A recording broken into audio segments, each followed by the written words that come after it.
ಸಂವಿಧಾನದ ಪೀಠಿಕೆ.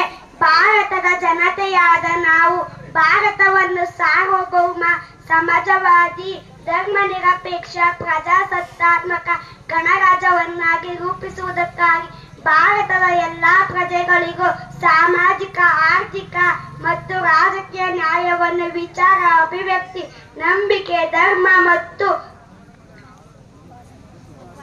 ಉಪಾಸನೆಯ ಸ್ವಾತಂತ್ರ್ಯವನ್ನು, ಸ್ಥಾನಮಾನ ಮತ್ತು ಅವಕಾಶಗಳ ಸಮಾನತೆಯನ್ನು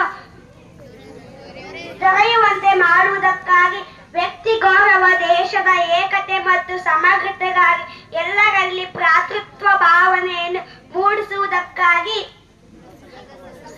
ದೃಢ ಸಂಕಲ್ಪ ಮಾಡಿ ನಮ್ಮ ಸಂವಿಧಾನ ಸಭೆಯಲ್ಲಿ 1949ನೇ ಇಸವಿಯ ನವೆಂಬರ್ ತಿಂಗಳ 26ನೆಯ ದಿನದಂದು ಭಾರತದ ಈ ಸಂವಿಧಾನವನ್ನು ನಮಗೆ ನಾವೇ ಅರ್ಪಿಸಿಕೊಂಡು ಅಂಗೀಕರಿಸಿ ಶಾಸನವಾಗಿ ವಿಧಿಸಿಕೊಂಡಿದ್ದೇವೆ.